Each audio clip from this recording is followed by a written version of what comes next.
المعشب الأخضر، وهناك مدرجات حمراء وهي ألوان مدرج ومدرجات استاد الريان خطيرة جدا، والتسديدة وهدف.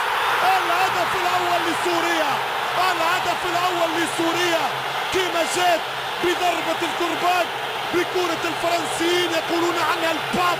كرة في مرمى وليد، كرة لا ترد، كرة لا تصد، كرة كانت لافة، كرة كانت تدور وسوريا تسول ومعاها جول في هدف الافتتاح 1-0 عن طريق السبعة الحية عبد الرزاق الحسين.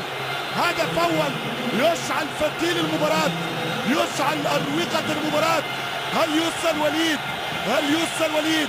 كان هناك ديفياسيون، كان هناك تحويل الوجهة، كان هناك تغيير الاتجاه، مستحيلة يا عبد الله. وهدف أول من جهاد واحد سوريا. يطلع مناف لمن الراس للدفاع وللهجوم، يمشي البلحوس مرة أخرى يتفوق في الكرة العالية والرأسية والتعادل.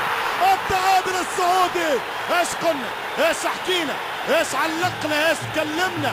تيسير الجاسم الحاسم يتعادل السعودية.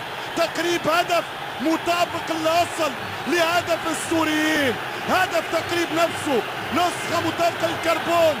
بقينا واحدة بالقدم والأخرى بالرأس.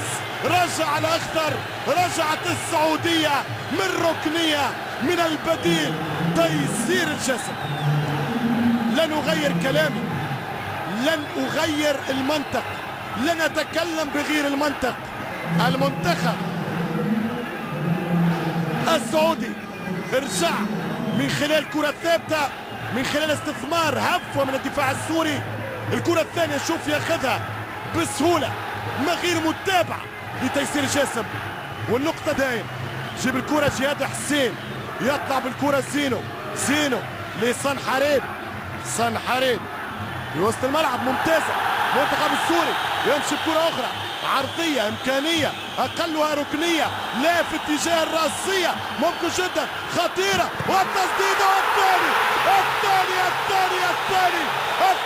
الثاني الموالي. أوه على الثاني السوري، نفس اللاعب، نفس الأسلوب، نفس القناص، نفس السفاح. الهدف الثاني لسوريا، في سوريا 1 السعودية. عبد الرزاق الحسين كلمات الاستحسان شوية فيه، يحقق ثنائية، يحقق التقدم الثاني للنسر السوري. إذا في سؤالي عن ردة الفعل للمنتخب السوري بعد هدف تيسير، الإجابة في المباشر عبر برتقالية العرب. الهدف الثاني فنيا نقطة تقال، المنتخب السوري تفوق على نظيره السعودي فنيا في المباراة. مش حكاية فقط الروح، شوف الإصرار، شوف التغطية، شوف الضربة، شوف الثانية.